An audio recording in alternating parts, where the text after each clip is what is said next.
লেবাননের একটি এয়ারবেস থেকে খুব দ্রুত গতিতে একটি ছোট আকারের বিমান আকাশে উড়ে গেল।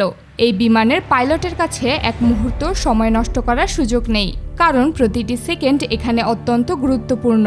বিমানের ভেতরে রয়েছে লেবাননের স্পেশাল কমান্ডো ফোর্সের একটি প্রশিক্ষিত ও অভিজ্ঞ ইউনিট। হঠাৎ করে লেবাননের দক্ষিণ সীমান্তে অবস্থিত একটি সামরিক ঘাঁটি থেকে জরুরি ফোন এসেছে। সেখানে দ্রুত কয়েকজন কমান্ডো প্রয়োজন।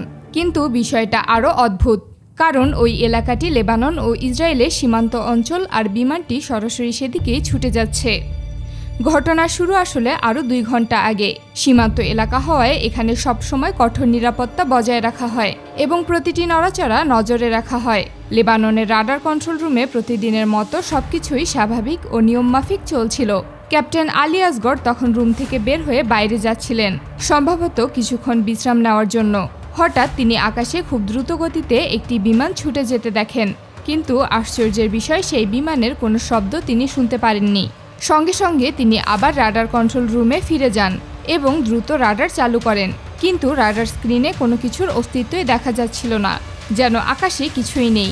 এই ঘটনা দেখে তিনি মোটেও অবাক হননি, কারণ এমন ঘটনা তাদের জন্য নতুন নয়। এর আগে এমন পরিস্থিতির মুখোমুখি তারা হয়েছে। যদিও তাদের কাছে উন্নত রাশিয়ান রাডার সিস্টেম রয়েছে, তবুও আধুনিক 5ম প্রজন্মের যুদ্ধবিমান সবসময় নিখুঁতভাবে শনাক্ত করা সম্ভব হয় না। তিনি অভিজ্ঞতা থেকেই বুঝতে পারছিলেন এটি একটি 5th জেনারেশন ফাইটার জেট, যা অত্যন্ত উন্নত প্রযুক্তিতে তৈরি। তার ধারণা ছিল এমন উন্নত যুদ্ধবিমান সাধারণত শুধু আমেরিকা বা ইসরায়েলের কাছেই থাকে। তিনি আরও বুঝতে পারলেন এই বিমানটি যখন তাদের আকাশসীমার এত কাছাকাছি এসেছে, তখন এর পিছনে নিশ্চয়ই কোনো বড় কারণ রয়েছে। তার মনে হচ্ছিল বিমানটি আবার ফিরে আসবে। তাই রাডার কন্ট্রোল রুমের সবাই সতর্ক হয়ে অপেক্ষা করতে থাকে। প্রায় 17 মিনিট পর রাডার স্ক্রিনে একটি সিগন্যাল দেখা যায়। সিগন্যালটি বেশ বড় ছিল এবং তাদের আকাশসীমা থেকে মাত্র 5 মাইল দূরে অবস্থান করছিল। ধীরে ধীরে সেটি সীমান্তের দিকে এগিয়ে আসছিল।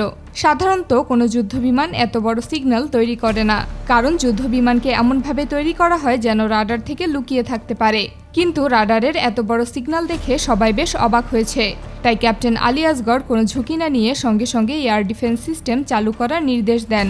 তবে তিনি খুব ভালো করেই জানতেন তাদের প্রতিরক্ষা ব্যবস্থা খুব বেশি উন্নত নয়। তারা মূলত S-125 নেভা সিরিজের এয়ার ডিফেন্স ব্যবহার করে। এই সিস্টেমের মিসাইলের গতি ঘন্টায় প্রায় 3500 কিলোমিটার হলেও এর কার্যকর পাল্লা মাত্র 35 কিলোমিটার। ফলে আধুনিক ও অত্যাধুনিক যুদ্ধবিমানের বিরুদ্ধে এটি বেশি কার্যকর না। এদিকে রাডার অপারেটর লক্ষ্য করলেন বিমানটি সীমান্তের একেবারে কাছে এসে কিছুক্ষণ স্থির হয়ে তারপর আবার ঘুরে চলে যাচ্ছে। তখন তারা বুঝতে পারেন এটি কোনো ফাইটার জেট নয়, বরং একটি সামরিক পরিবহন বিমান। রাডার অফিসার প্রথমে ভাবলেন হয়তো এটি কোনো সাধারণ সামরিক মহড়া, কিন্তু হঠাৎ তার মাথায় আসে এই ধরনের বিমান সাধারণ সৈন্য পরিবহনের জন্য ব্যবহৃত হয়। বিষয়টি নিশ্চিত করার জন্য তারা নিজেদের তৈরি মহাজের ড্রোন সিরিজের ড্রোন আকাশে পাঠায়, যাতে কাছ থেকে পর্যবেক্ষণ করা যায়। মাত্র কয়েক মিনিটের মধ্যেই পরিষ্কার হয়ে যায় পুরো ঘটনা। সেই সামরিক পরিবহন বিমান থেকে সৈন্যরা প্যারাশুটের মাধ্যমে নেমে গেছে, আর এই পুরো বিষয়টি তারা প্রথমে বুঝতেই পারেনি। এরপর আর দেরি না করে লেবাননের প্রধান সামরিক কমান্ড সেন্টারে দ্রুত খবর পাঠানো হয়। সেখানে অবস্থানরত স্পেশাল কমান্ডো ফোর্স মুহূর্তের মধ্যেই প্রস্তুত হয়ে একটি ছোট ও দ্রুতগতির বিমানে উঠে পড়ে। অবাক করার মতো বিষয় হলো, লেবাননের কমান্ডো ইউনিট মধ্যপ্রাচ্যে বেশ পরিচিত এবং তাদের দক্ষতা নিয়ে অনেক আলোচনা রয়েছে। তাদের কাছে বড় ও উন্নত সামরিক বিমান থাকলেও দ্রুত মোতায়েনের জন্য তারা ছোট আকারের দ্রুতগতির বিমান ব্যবহার করে। মাত্র 12 মিনিটের মধ্যেই তারা দক্ষিণ সীমান্তের সামরিক ঘাঁটিতে পৌঁছে যায়। তবে এই ছোট বিমানে একসঙ্গে মাত্র 16 জন কমান্ডো বহন করা সম্ভব। তাই বিমানটিকে আবার ফিরে গিয়ে নতুন দল নিয়ে আসতে হবে। ফলে কমান্ডোদের নামার একমাত্র উপায় ছিল প্যারাশুট ব্যবহার করা, যাতে দ্রুত মাটিতে নামা যায়। তারা এ ব্যাপারে অত্যন্ত দক্ষ।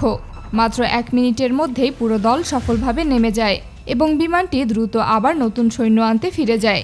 লেবানন সবসময় তাদের দক্ষিণ সীমান্তে কঠোর নজরদারি বজায় রাখে। কোনো এলাকায় সামান্য দুর্বলতা দেখা দিলেই তারা দ্রুত সেই অংশকে শক্তিশালী করে তোলে এবং প্রতিরক্ষা ব্যবস্থা জোরদার করে। যদিও তাদের কাছে অত্যাধুনিক যুদ্ধবিমান নেই, তবে তাদের শক্তিশালী ড্রোন প্রযুক্তি রয়েছে। আর এ কারণেই সীমান্তে বড় কোনো ধরনের উত্তেজনা তৈরি হওয়ার আগেই পরিস্থিতি নিয়ন্ত্রণে চলে আসে, কারণ প্রতিপক্ষ খুব ভালো করেই জানে লেবানন তাদের সার্বভৌমত্ব রক্ষার ক্ষেত্রে একটুও ছাড় দেয় না।